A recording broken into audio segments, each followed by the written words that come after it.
दोस्तों, एक रोचक सवाल है जिसके बारे में आपको सोचना है और उसका जो उत्तर है, जवाब है, उसको भी ढूंढना है। वह कौन सा प्रश्न है? तो किसी भी अमीर व्यक्ति का नाम लीजिए और बताइए कि वे कितना पढ़े लिखे हैं। कुछ नाम ऐसे हैं, धीरूभाई अंबानी, अडानी, सचिन तेंदुलकर, लता मंगेशकर, नरेंद्र मोदी आदि। अब यह देखिए कि उनकी तुलना में आप कितने पढ़े लिखे हैं।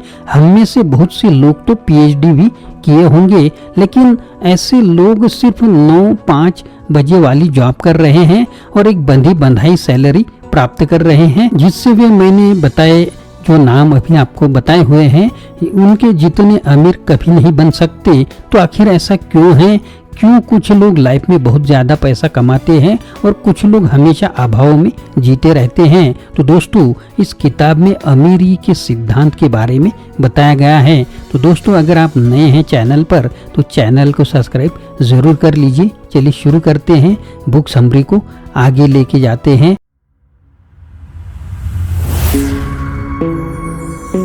हेलो दोस्तों, मेरा नाम आनंद है और बिजनेस आनंद इस चैनल में आप सभी का स्वागत है, जिन्हें समझकर आपको भी अमीर बनने में जरूर मदद मिलेगी। तो दोस्तों, इस बुक में हम कुछ लेसन सीखने वाले हैं। पहला लेसन, सही कैश फ्लो क्वाड्रेंट में प्रवेश करने से आपको अधिक पैसा मिलेगा।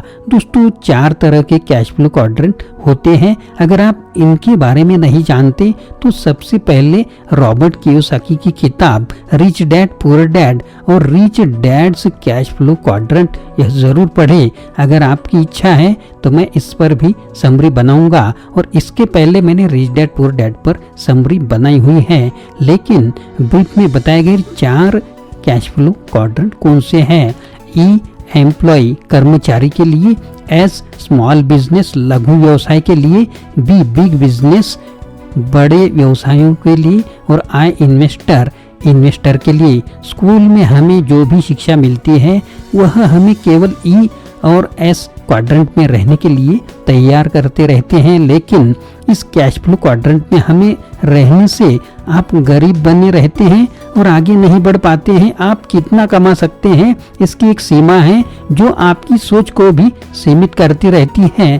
तो दोस्तों, आपने देखा होगा कि जितने भी इंटेलिजेंट स्टूडेंट हैं या जो ए ग्रेड वाले हैं, वे बड़े होकर डॉक्टर या इंजीनियर आदि ही बनना चाहते हैं, क्योंकि उन्हें लगता है कि उन्हें बहुत ज्यादा सैलरी मिलेगी और इससे वे अमीर बन जाएंगे। लेकिन यही गलत सोच है। उस सैलरी से वे लोग कभी अमीर नहीं बन पाएंगे, बल्कि 65 साल तक जॉब में ही पीसते रहेंगे। वे हमेशा ई और एस क्वाड्रेंट में ही रहेंगे। यह क्वाड्रेंट अमीर लोगों का नहीं है। अगर आपको अमीर बनना है तो बी और आई क्वाड्रेंट में जाना होगा। आगे आप यह भी सुनेंगे कि ऐसा कैसे कर सकते हैं। तो दोस्तों, ध्यान से सुनिए पूरा वीडियो। दूसरी ओर जो बच्चे काम या कम मार्क लाते रहते हैं या बी और सी ग्रेड वाले होते हैं, वे आगे चलकर बहुत बड़ी कंपनी चला लेते हैं। ऐसा कैसे होता है? तो इसका कारण यह है कि उनमें नेटवर्किंग स्किल विकसित हो जाती है, साथ ही उनके पास टाइम ही टाइम होता है। पढ़ाकू बच्चे के पास बिजनेस आदि के लिए टाइम नहीं होता है।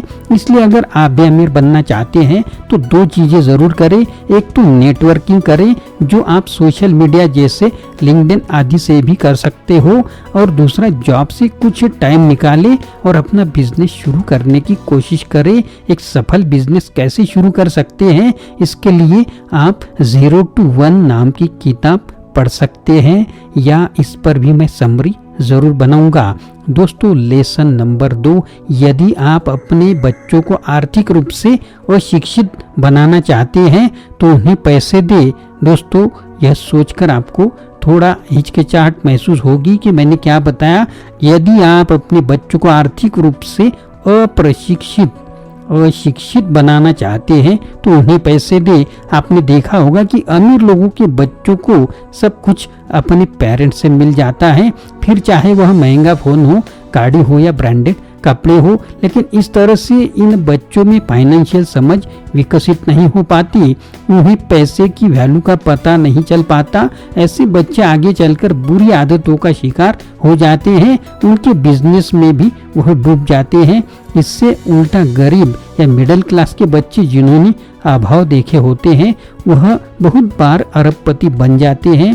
इसका उदाहरण धीरूभाई अंबानी या अडानी आदि है, क्योंकि उनमें पैसों की समझ विकसित हो गई थी। अगर आपसे पूछा जाए कि आपको अचानक से 1 करोड़ रुपए मिल जाए तो आप क्या करोगे? सोचिए दोस्तों, अगर आपको पूछा जाए कि आपको अचानक से 1 करोड़ रुपए मिल जाए तो आप क्या करोगे?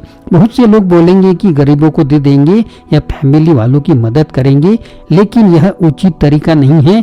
कोई समझदार व्यक्ति उस पैसे से एक बिजनेस लगाएगा, वह बिजनेस हमेशा पैसा कमाता रहेगा और उस बिजनेस की वजह से हजारों लोगों को जॉब मिलेगी और हजारों के घर का चूल्हा जलेगा, बहुत सी चैरिटी भी आ सकेगी। तो दोस्तों, लेसन नंबर 3, गरीब लोग फाइनेंशियल एडवाइस की तलाश करते हैं, जबकि अमीर फाइनेंशियल एजुकेशन लेते हैं और अपने बच्चों को भी ऐसा करना सिखाते हैं। ज्यादातर केसेस में लोग बस दूसरों से ही सलाह लेते रहते हैं, जैसे कौन सी एफडी यानी कि फिक्स डिपॉजिट करवानी चाहिए, कौन सी इंश्योरेंस पॉलिसी लेनी चाहिए, किस शेयर में पैसा लगाए, आदि आदि। लेकिन इससे आपको गलत सलाह मिलती है और आप कभी भी अमीर नहीं बन पाते। साथ ही आपका नॉलेज भी लिमिटेड रह जाता है। आपका दोस्त जो आपके जैसा ही है, आपको क्या सलाह देगा? उसने जो किसी से सुना होगा वही आपको बताएगा, यानी कि पूरे जो पोपट पंछी बोलेंगे वह करेगा। लेकिन इसके विपरीत अमीर लोग ऐसा नहीं करते।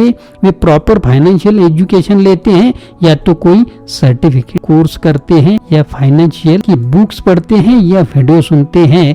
आप भी ऐसा कर सकते हैं। इस वीडियो के माध्यम से भी आप फाइनेंशियल की बहुत सारी किताबों की समरी को मिल जाएगी, उसे आप सुन सकते हैं। तो दोस्तों, फाइनेंशियल एजुकेशन के अभाव से ही युवा लोग नौकरी लगते ही गाड़ी खरीदने लगते हैं, और वे जो किताब में बताया है रिच डैड पुअर डैड की, वो इन जैसी किताब से उनका दिमाग खुल जाएगा और उन्हें समझ आएगी कि आखिर एसेट और लायबिलिटीज में क्या अंतर है। तो दोस्तों, ऐसी बहुत सारी किताबें हैं, बहुत सारी समरीज मैंने बनाई हैं जो आप देख सकते हैं, सुन सकते हैं और फाइनेंशियल एजुकेशन उससे ले सकते हैं। दोस्तों, इस किताब की समरी आपको कैसी लगी जरूर कमेंट बॉक्स में लिखें, और अगर नए हैं तो चैनल को सब्सक्राइब करना ना भूले। आशा करता हूँ दोस्तों यह वीडियो आपको पसंद आया होगा। अगर पसंद आया है तो लाइक करें, शेयर करें, चैनल को सब्सक्राइब करें, अपने दोस्तों को और ग्रुप को भी यह वीडियो फॉरवर्ड करें। फिर से मिलेंगे अगले वीडियो में। आप सभी का वीडियो देखने के लिए बहुत बहुत शुक्रिया।